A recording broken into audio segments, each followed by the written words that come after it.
Happy Three Kings everyone. January 6 ngayon.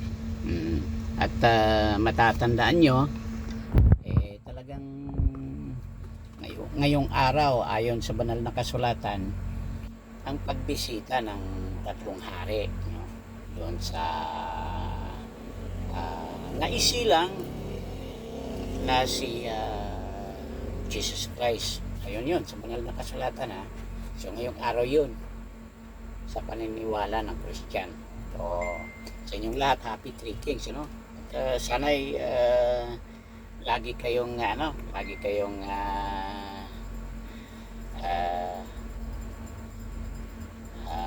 nasa magandang pangangatawan. Diyan naman sa Metro Manila, kumusta kayong lahat dyan, mga kasamahan? At dito naman sa Luzon, Visayas at Mindanao, ay nagpapasalamat ng malaki dahil bagamat bago tayo sa larangan ng social media, pati na dito sa YouTube, ay yung ating mga manonood ay inaabangan din ang ating mga paksa na pag-uusapan. So doon sa mga bago pa lang dito sa ating YouTube channel na Mata Nagagambino, maaari kayong mag-subscribe, ano?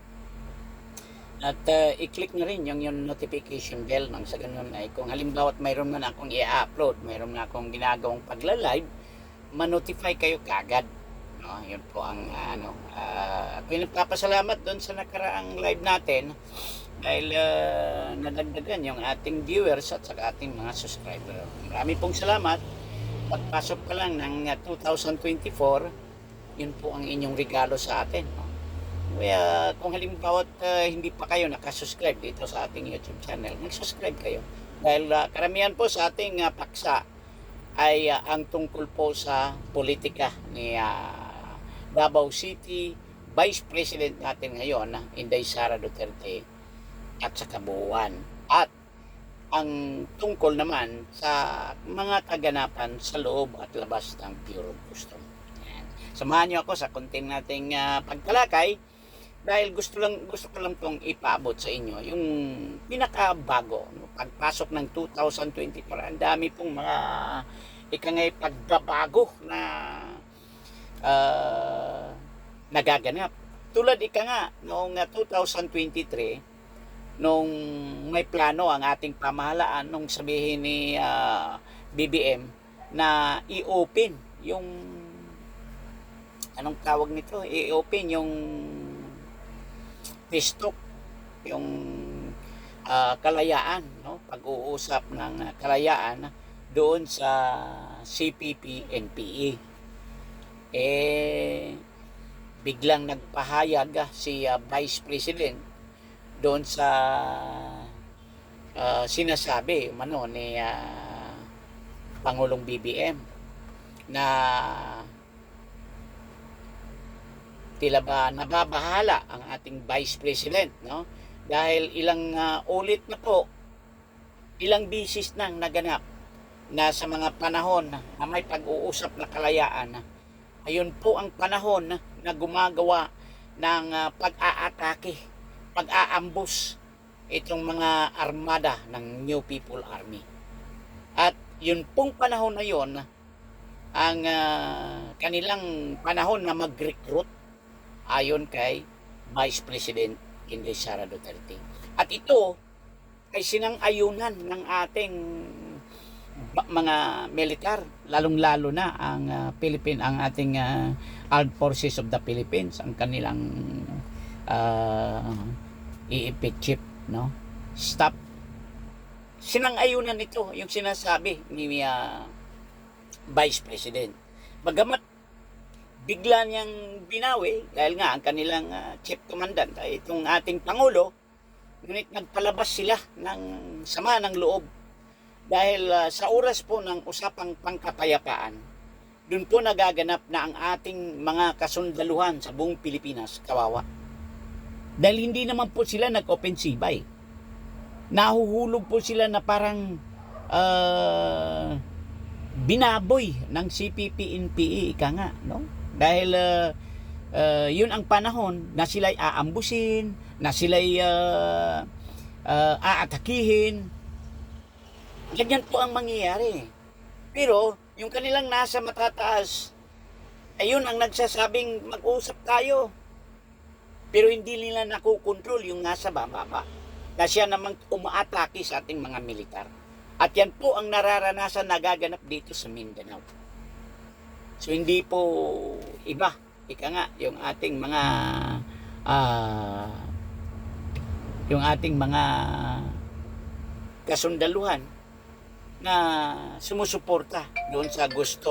Sumusuporta doon sa gusto ni Vice President Inday Sara Duterte dahil nagaganap ito dito sa Mindanao. Nasa oras ng usapang pangkapayapaan, ang mangyayari dito, kapatid, kaibigan, kadwa na kamata, ay yun ang panahon na lusubin ng mga New People Army ang mga kampo ng militar, PNP at iba pang mga operatiba natin sa ating pamahalaan. Kaya sang-ayon ang ating IEP doon sa ating tinatawag na mga kaganapan, no? Doon sa sinasabi ni Vice President Inday Sara Duterte. Dagdag natin dito, kapatid, kaibigan, nung nakaraang taon yon. Ngayon, pagpasok ng 2024, ito na.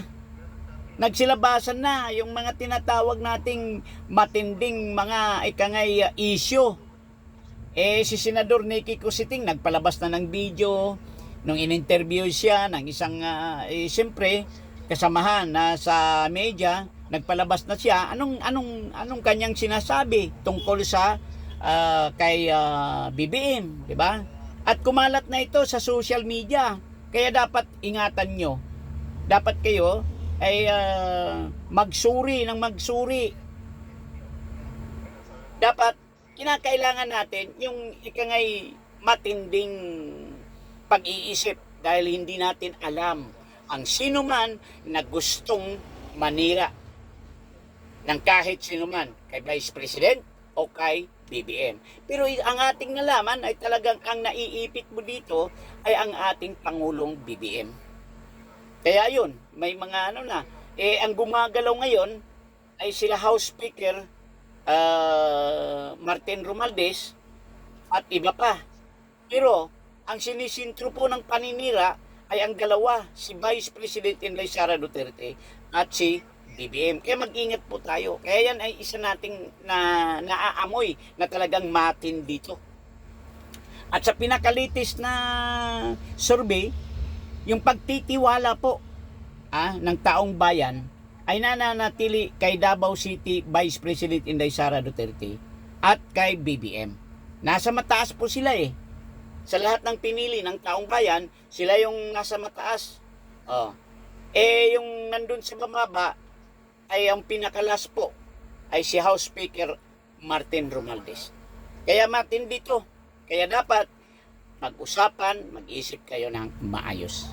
Pansamantala, yan lang mo ang ating pag-uusap. Nagtatanong lang po tayo at nagsasabit, nag-uulat lang sa inyo kung ano yung pinakabago.